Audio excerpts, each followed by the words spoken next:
In Austin, I'm Adam Bennett. After months of anticipation, Tesla has debuted its robotaxi ride service here in the capital city. Some of the first passengers were seen on South Congress riding away in the Model Y cars with no driver at the wheel. There are Tesla employees riding in the passenger seat in case of an emergency. The cars are using 8 cameras attached around the vehicle to see what's around them. Tesla CEO Elon Musk reacted on X. He congratulated the company's AI software and chip design teams on a successful launch. This weekend, nearly 50,000 esports fans packed the Moody Center for Blast TV's CounterStrike Major. That 3-day tournament finished with a final game, with the winners walking away with more than $1 million in prizes. Blast TV's Andrew Howarth says this event is like the Super Bowl of esports. Teams from all over the world have competed over the last 6 months for a chance to make a name for themselves.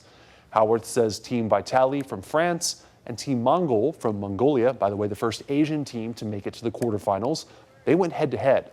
He says not only did the stadium sell out in 6 hours, but people from all across the globe, thousands of them, tuned in to watch the grand finale.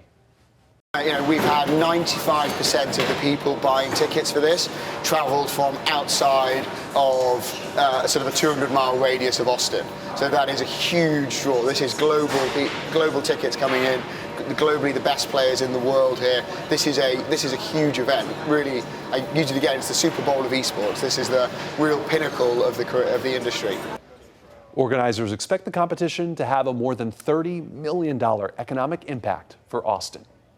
Lake Travis ISD officials reveal an uptick in positive drug tests among students. That's according to the district's most recent annual drug testing report. Leaders say they are seeing a trend they haven't seen before.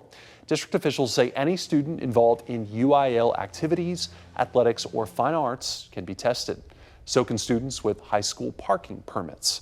A private firm randomly picks students for testing, and in the last year, more than 3,200 students were enrolled in the program. 754 ended up being chosen and tested. 40 came back positive. Now, officials say the first time a student tests positive for drug use, they'll be suspended from competition or performances for 14 days. They'll also have to attend counseling sessions and complete community service. Well, over the weekend, an education nonprofit hosted a Know Your Rights session. Organizers with Hands Off Central Texas say they want to educate people about what you can and cannot do at protests, rallies, and marches. There was a de-escalation training session from Sun Dragon Martial Arts. Local lawyers spoke, and an Austin street medic also taught people what not to wear to protests. So if somebody is pepper spray, we're going to call that like direct contact or like being part of the gas. And then comes like the other bad parts that like it gets on your clothing, it gets in your skin. And in that way where we as street medics come in, if we can get that person from that direct contact into a safe place where we can treat that person and try to decontaminate them, we can still get affected by that secondary exposure. So we want to try to get them clean. So that can be like getting those clothes off. So I would highly recommend, if you are going to deploy, maybe don't wear your favorite jeans and boots like that. Street medics say if someone gets hurt during a protest, they ask demonstrators to work with them to help get people to a safe place for treatment. Opening statements are expected to start in the federal civil trial against an Austin police officer. Alex Gonzalez died after police say he got into a road rage incident with an off-duty officer, Gabriel Gutierrez, in southeast Austin. An on-duty officer, Luis Cerrado, responded to that situation. Officials say Gonzalez refused to comply with orders and they shot him. The officers were cleared of any criminal charges, but Gonzalez's family sued them in federal court. They claim the officers used excessive force. A judge dismissed Officer Cerrado from the civil suit back in March. Officer Gutierrez is still named as a defendant. Now, the city of Austin has already settled one lawsuit connected to this case. Gonzalez's widow, Jessica Arellano, was also shot that night, but survived. In May, the city agreed to pay her $550,000. The final segment of the East Wilco Highway opened over the weekend. County leaders held a ribbon-cutting ceremony along the new lanes. FM 3349 and County Road 101 are now 4 lanes. The goal is to improve north to south travel in eastern Williamson County. It is so important for this area because it's fast growing. We have Hutto is one of the fastest growing cities in the United States, actually. In addition to that, we have Samsung coming on board, Taylor's growing, and then of course we have a whole variety of muds growing here. So there's a lot of activity.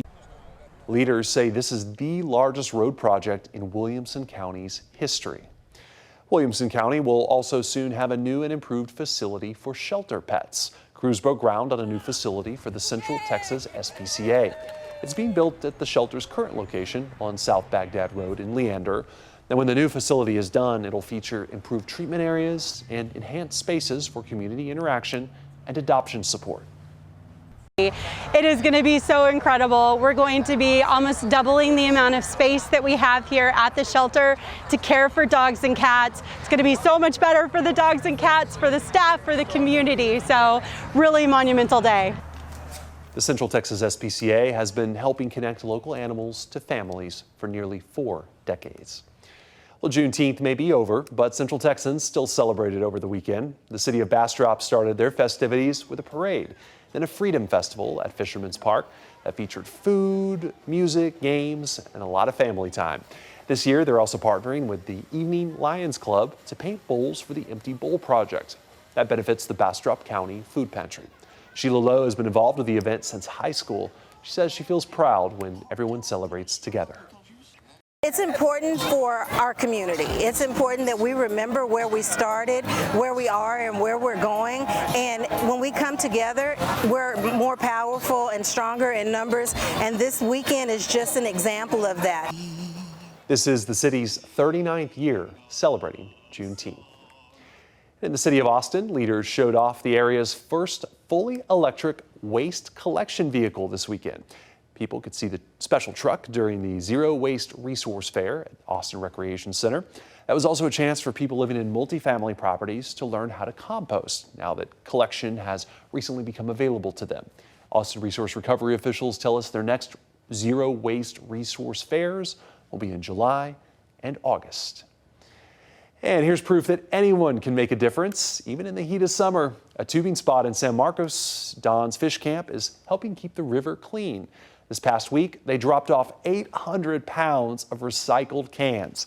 That is 68 garbage bags filled to the brim. So even if you're just out having a good time on the river, remember you can still make a big difference by helping to keep the waterways clean this summer. Those are the headlines in Austin. I'm Adam Bennett.